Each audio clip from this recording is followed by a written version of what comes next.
Elected मेंबरान हैं अपने अपने हलकों में कामयाब होके आए हैं, और जब जहाज़ों में बनी गाला यात्रा होती थी और इमरान नियाज़ी साहब के हजूर पेश होते थे और पीटीआई के अंदर शामिल होते थे, उस वक़्त तो ज़मीर की आवाज़ बड़ी अच्छी लगती थी इमरान नियाज़ी साहब को। अब अचानक क्या ऐसा हो गया कि वही ज़मीर की आवाज़ जो है इमरान नियाज़ी साहब की रात की नींदें हराम हो गई हैं। और देखें इमरान नियाज़ी साहब, आपको मुतनब्बे करना चाहता हूँ, अब आप लोगों के घरों में घुस गए। कभी कहते हैं कि लोगों की शादियाँ नहीं हो सकती बच्चों की, लोगों के बच्चे स्कूल नहीं जा सकते। ये कोई बदमाशी है? ये कोई बनाना रिपब्लिक है? और भैया आईनी हक है हर मेंबर का कि वो जाकर कौमी असेंबली में वोट करे। आपको तकलीफ किस बात की है? आपके पल्ले करतूत क्या है? 4 सालों में आपने भूख बेरोजगारी के अलावा इस मुल्क को क्या दिया है? तमाशा करते हैं आप, जलसों में जाकर अपना धक्काशाही करते हैं, तड़ियां लगाते हैं कौम के इलेक्टेड मेंबरान को और मैं ना मानूं की गर्दान करते हैं। इमरान नियाज़ी साहब, मैंने आपको बहुत पहले मशवरा दिया था कि अपनी अना के बुत को तोड़ दें, बनी गाला की पहाड़ी से नीचे उतर कर आवाम के दुखों को महसूस करें। आवाम क्या कहती है मुल्क के तूलो अर्ज में जाकर सुने। जलसों के अंदर लोगों को तड़ियां लगाने से बात नहीं बनती। जाएं ज़रा गली मोहल्लों में, लाहौर के, मुल्तान के, सवात के, कोयटा के, और पूछें कि लोग आपके बारे में क्या ख्यालात रखते हैं। तो आज जो भी सूरत हाल बनी है वो इलेक्टेड लोग, सियासी जमातें, सियासी लीडर आवाम की तरफ देखते हैं। उन्होंने आवाम के पास जाना है, आपने तो जाकर बनी गाला में बैठ जाना है। तो इसलिए ज़मीर की आवाज़ भी छोड़ दें, कौम की आवाज़ सुने। कौम ने आपको 4 साल दिए, क्या 50 लाख घरों में से एक घर बना? क्या 1 करोड़ नौकरियों में से भी आपने 50,000 नौकरियां दी? नहीं दी। नया पाकिस्तान का नारा लगाने वाले, क्या आपने इस्लाहात करनी थी, इंतखाबी इस्लाहात करनी थी?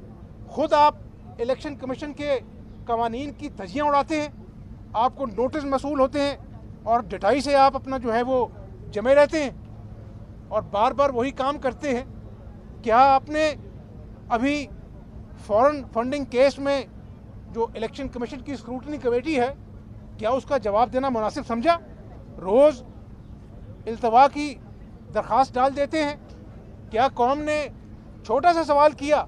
आप तो नवाज शरीफ से एवन फील्ड का सवाल करते हैं, आप शहबाज शरीफ से मनी लॉन्ड्रिंग का सवाल करते हैं, सबूत आपके पल्ले कुछ नहीं है।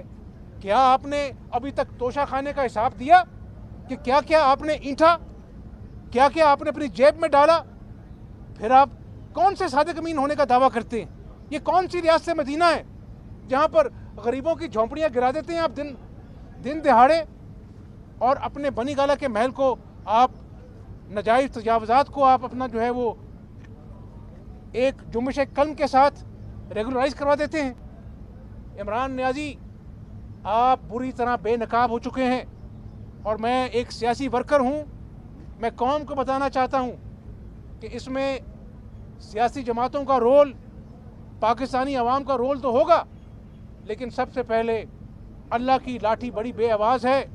जब आप कहते थे ना कि मैं इसको अंदर कर दूंगा, मैं फलां को अंदर कर दूंगा, मैं इसको घसीटूंगा, तो अल्लाह देख रहा था कि आप तकब्बुर के नशे में क्या क्या बड़े बड़े बोल बोलते थे। इमरान नियाज़ी, अगर मैं मुखलसाना मशवरा दूं तो आप आज सियासी पकड़ में बाद में हैं, पहले आप अल्लाह की पकड़ में हैं। अल्लाह से डरें, इस मुल्क पर रहम करें। इस मुल्क ने 4 साल आपकी बदतमीजी को, आपके झूठों को, आपके झांसों को बर्दाश्त किया। अब कौम के सब्र का पैमाना लबरेज हो चुका है। इंशाअल्लाह तहरीक अदम एतमाद भारी वोटों से कामयाब होगी इंशाअल्लाह। और जब लॉन्ग मार्च लाहौर से चलेगा तो आपको पता लगेगा कि जलसा क्या होता है इंशाअल्लाह। बारी बारी बारी बारी 61A जो है वो तरमीमी ऑर्डिनेंस के जरिए, सदारती तरमीमी ऑर्डिनेंस के जरिए जो है अमेंडमेंट उस पर करने के लिए हुकूमत जो है वो पल तोड़ रही है। अदालत में मामला गया है, तो आप इस पर क्या कहेंगे? दूसरा सवाल ये लीजिएगा कि खारजा पॉलिसी की तारीफ की बकायदा इमरान खान ने, क्या इंडिया की खारजा पॉलिसी वाकई बेहतर? देखें, कल अदालत आलिया में, सुप्रीम कोर्ट में ये बड़ी वाज़ेह बात हुई कि हर मेंबर को वोट डालने का हक है। और मैं कई मरतबा कह चुका हूँ कि अवान सदर जो है वो ऑर्डिनेंस फैक्ट्री बन चुका है। सदर साहब ने कौम को बड़ा मायूस किया है। वो पाकिस्तान के सदर कम और इमरान खान के यस मैन ज़्यादा लगते हैं। तो ऐसे नहीं होना चाहिए, ये मुनासिब रवैया नहीं है। बुनियादी तौर पर वो शरीफ आदमी है, लेकिन उन्होंने कौम को मायूस किया है। दूसरी बात ये है कि जब मैं ये बार बार कहता हूँ, मैं एक पाकिस्तानी के नाते कहता हूँ कि इमरान नियाज़ी का ऊपर के खाने का मेडिकल चेकअप बहुत ज़रूरी है, क्योंकि वो पहले तो ऑपोजिशन को ललकारता था, पहले वो अपने सियासी हरीफों को ललकारता था, अब उसने दुनिया के मुल्कों को ललकारना शुरू कर दिया है। इसकी बड़ी भारी कीमत पाकिस्तान को अदा करनी पड़ेगी।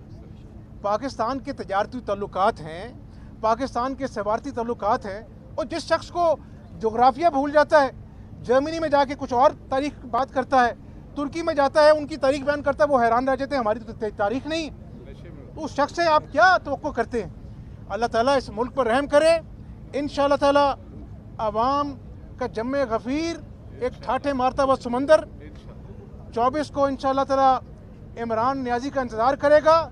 और इमरान नियाज़ी, तुमने जितनी इनिंग खेलनी थी खेल ली, तुमने जितने यॉर्कर मारने से मार लिए, अब ऑपोजिशन गुगली कराएगी और इंशाअल्लाह ताला तुम क्लीन बोल्ड होगे। हमजा तेरी जुर्रत को सलाम है, सलाम है।